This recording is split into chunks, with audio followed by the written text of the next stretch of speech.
ఈ mystery spinner గురించి అందరికీ తెలిసిన విషయాలు ఉన్నాయి, కానీ ఎవరికి తెలియని 5 క్రేజీ ఫ్యాక్ట్స్ కూడా ఉన్నాయి. వరుణ్ చక్రవర్తిని ద మిస్టరీ స్పిన్నర్ అని ఎందుకు పిలుస్తారు, తను క్రికెట్ లో ఎలా ఎంట్రీ ఇచ్చాడో ఈ వీడియోలో ఇంట్రెస్టింగ్ ఫ్యాక్ట్స్ తెలుసుకుందాం. వీడియోని లాస్ట్ వరకు చూడండి అండ్ లైక్ చేయడం మర్చిపోకండి. ఫ్యాక్ట్ నంబర్ 1, క్రికెట్ లో ఎంట్రీ కంటే ముందు వరుణ్ చక్రవర్తి ఆర్కిటెక్ట్ గా పనిచేసేవాడు. 25 ఏజ్ లో తన జాబ్ వదిలి ఫుల్ టైం క్రికెట్ మీద ఫోకస్ పెట్టాడు.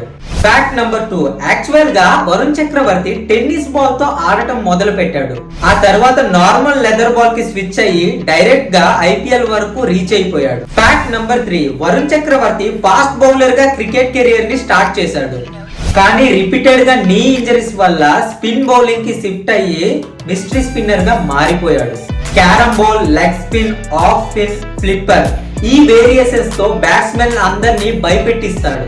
ఫ్యాక్ట్ నంబర్ 5, వరుణ్ ఐపీఎల్ లో చాలా టీమ్స్ కి ట్రయల్స్ ఇచ్చాడు, కానీ రిజెక్ట్ అయిపోయాడు. ఫైనల్ గా 2019 ఐపీఎల్ ఆప్షన్ లో కింగ్స్ 11 పంజాబ్ 8.4 crores కి తనని కొనుగోలు చేశారు.